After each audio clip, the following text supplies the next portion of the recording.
Hello students, आज हम study करेंगे methods of determination of reaction mechanism. यह टॉपिक हम ऑर्गेनिक केमिस्ट्री में स्टडी करेंगे। जो ऑर्गेनिक रिएक्शंस होती हैं वो एक पद में भी संपन्न होती है या एक से अधिक पदों में भी संपन्न होती है।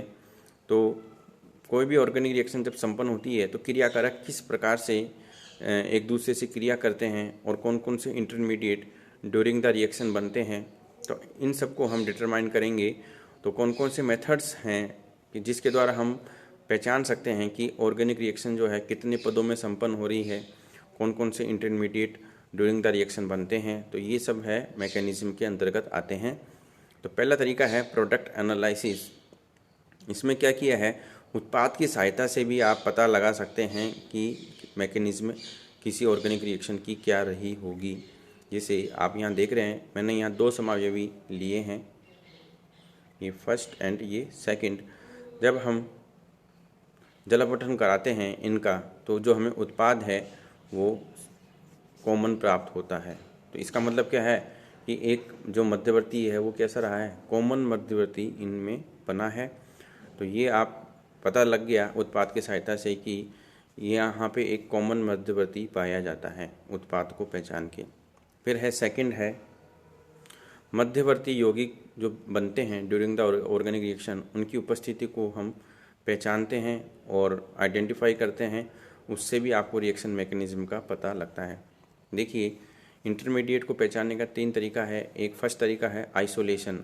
जब हम रिएक्शन को क्वेंच कर दें या रिएक्शन को रोक के उस मध्यवर्ती की स्टडी करें, तो ये तरीका है। या हाफमान पुनर्विन्यास अभिक्रिया में जो एक एमाइड है, इसमें क्या हो रहा है, अमाइड की रिएक्शन जब हम NaOBr से करवाते हैं तो हमें क्या मिलता है उत्पाद के रूप में, अमीन। तो यहाँ पे एक कार्बन कम हो रहा है। तो यहाँ पे जो मध्यवर्ती बन रहे हैं, आइसोसाइनेट बन रहा है, नाइट्रीन मध्यवर्ती बन रहा है, N ब्रोमोएमाइड बन रहा है। इनको हम सेपरेट करके इनकी संरचना की स्टडी करके हम पता लगा सकते हैं कि मैकेनिज्म क्या रही होगी। फिर है सेकेंड तरीका जो है डिटेक्शन। तो अस्थायी मध्यवर्ती मेटास्टेबल इंटरमीडिएट्स होते हैं। डेट मीन जो संक्रमण अवस्था और इंटरमीडिएट है उनके बीच में अगर ऊर्जा अंतराल कम है तो उस कंडीशन में हम जो है इंटरमीडिएट को सेपरेट नहीं कर सकते। तो जो अस्थायी मध्यवर्ती हैं उनको हम स्पेक्ट्रोस्कोपी के द्वारा पहचानते हैं और हम आइडेंटिफाई कर सकते हैं रिएक्शन मैकेनिज्म को। और अगर मध्यवर्ती मूलक है तो हम इलेक्ट्रॉन चक्रण अनुनाद spectroscopy, electron spin resonance spectroscopy की सहायता से जो मुक्त मूलक मध्यवर्ती को पहचान सकते हैं और रिएक्शन मैकेनिज्म को आइडेंटिफाई कर सकते हैं। और मध्यवर्ती को पहचानने का तीसरा तरीका है ट्रैपिंग। तो मेटास्टेबल जो इंटरमीडिएट है उनकी जो है क्रिया हम ऐसे यौगिक से कराते हैं जिससे ये मध्यवर्ती क्रिया कर लेते हैं। तो आप यहाँ एग्जाम्पल में देख रहे हैं, जो डाइएज़ोमेथेन है उससे जो है मध्यवर्ती क्या बनता है, कार्बीन। और जब हम इस कार्बीन की क्रिया साइक्लोहेक्सीन से करवाते हैं तो हमें साइक्लिक उत्पाद प्राप्त होता है। तो ये जो कार्बीन है इसको हमने क्या किया है, क्रिया करवाई है साइक्लोहेक्सीन से। तो हमें पता चल गया कि उत्पाद की संरचना देख के कि इसमें क्या है, मध्यवर्ती के रूप में क्या बन रहा है, कार्बीन। तो ट्रैपिंग की सहायता से भी आप पहचान सकते हैं कि कौन सा इंटरमीडिएट है। और जब हमें इंटरमीडिएट का पता लग गया तो हमें रिएक्शन मैकेनिज्म का भी पता लग सकता है। ऐसे अगर आप बेंजाइन अगर इंटरमीडिएट के रूप में बन रहा है तो हम एंथ्रासीन की उपस्थिति से उसे ट्रैप कर सकते हैं। फिर है क्रॉस ओवर एक्सपेरिमेंट की सहायता से भी आप जो है रिएक्शन मैकेनिज्म को पता कर सकते हैं। देखिए, इसमें जो है एक अंतर अणुक रिएक्शन मैकेनिज्म होती है। जब किसी समूह का एक क्रियाकारक से दूसरे क्रियाकारक में स्थानांतरण हो रहा है तो वो अंतर अणुक होती है। और अगर स्थानांतरण नहीं हो रहा तो वह कैसी होती है, अंत्य अणुक होती है। तो आप जो है यहाँ पे आप देखेंगे जो अंतर अणुक रिएक्शन मैकेनिज्म है उसका एग्जांपल हम लेते हैं फ्रिस पुनर्विन्यास की सहायता से। और अंत्य अणुक अब रिएक्शन मैकेनिज्म का हम एग्जांपल लेंगे क्लेजन पुनर्विन्यास की सहायता से। तो आप यहाँ देख रहे हैं कि जो फ्रिस पुनर्विन्यास है इसमें जो है दो प्रकार के मैंने क्रियाकारक लिए हैं। एक ये रहा, सेकेंड क्रियाकारक यहाँ पे है। अब देखिए यहाँ पे जो एसिल ग्रुप है इसमें क्या है, इसमें फेनिल लगा हुआ है और यहाँ पे क्या लगा हुआ है, मेथिल। जो एसिल ग्रुप में है इसमें क्या लगा हुआ है, फेनिल और मेथिल। जब हम इन दोनों क्रिया कारक की अभिक्रिया AlCl3 से कराते हैं तो हमें उत्पाद मिलता है एक C&D।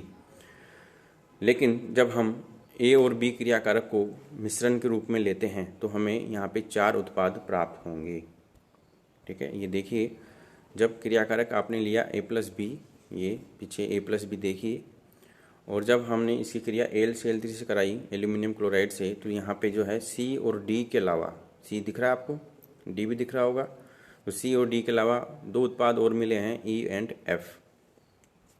तो फिर इसमें क्या होता है, एसिल समूह का अभिगमन होता है बेंजीन वलय में। तो यहाँ पे जो है एसिल समूह आप देख रहे हैं, ये एसिल समूह है, इसका अभिगमन होता है बेंजीन वलय में। लेकिन इस एसिल समूह में C6H5 है, इस एसिल समूह में क्या है, CH3।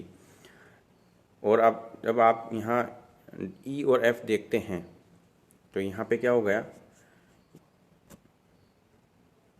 यहाँ ये जो है यहाँ चेंज हो गया। तो इस यहाँ पे क्या हो गया कि जो COCH3 है वो, ये जो COCH3 है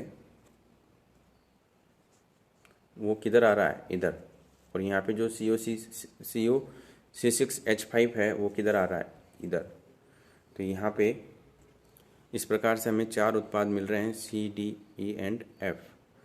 और जो क्लेजन है, क्लेजन पुनर्विन्यास, इसमें कोई भी क्रॉस उत्पाद नहीं बनता है। तो ये क्या है, अंतः अणुक अभिक्रिया विधि होती है।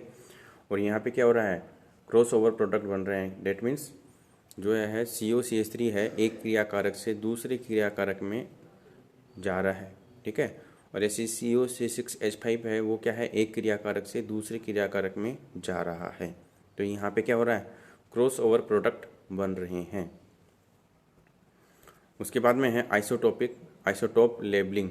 तो इस अभिक्रिया में हम क्या करेंगे, जो अणु काम ले रहे हैं उसमें एक परमाणु की जगह जो है उसका समस्थानिक लगाते हैं और फिर हम रेडियो एक्टिविटी के द्वारा हम उसकी स्टडी करते हैं।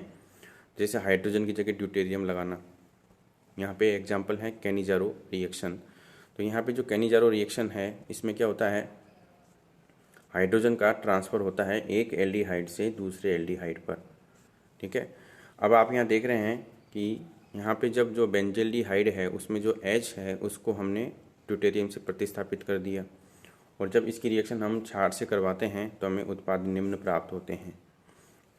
अब यहाँ पे जो है OH के, यहाँ पे जो है हाइड्रोक्सिल OH जो ग्रुप है वहाँ पे ड्यूटेरियम नहीं लगा हुआ। उसको हम कैसे पहचान सकते हैं, क्योंकि जो विलायक है उसके साथ में जो है ड्यूटेरियम अगर होता तो एक्सचेंज होने की संभावना नहीं रहती।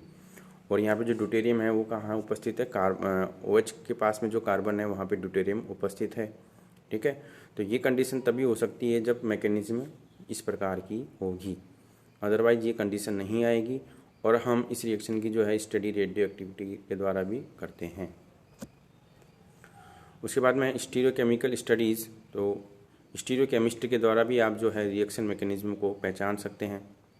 जैसे नाभिक स्नेही प्रतिस्थापन अभिक्रियाएं में जो रेसिमिक उत्पाद प्राप्त होने का मतलब है कि इसमें जो है एक समतलीय मध्यवर्ती कार्बोकेटायन आयन जो है बना है। आप यहाँ देख सकते हैं तृतीयक हैलाइड के अंदर जो है, जब हम इसकी क्रिया क्षार से करवाते हैं तृतीयक हैलाइड की क्रिया, तो एक मध्यवर्ती बनता है कार्बोकेटायन के रूप में। और फिर यहाँ पे जो है आप यहाँ देख रहे हैं हमें यहाँ पे रेसिमिक उत्पाद प्राप्त हो रहा है। तो रेसिमिक उत्पाद प्राप्त हो रहा है, इसका मतलब क्या है, मध्यवर्ती क्या है, कार्बोकेटायन के रूप में है, उपस्थित है। ठीक है, ऐसे ही है काइनेटिक एविडेंस। काइनेटिक्स के द्वारा भी जो है हम रिएक्शन मैकेनिज्म को पता कर सकते हैं।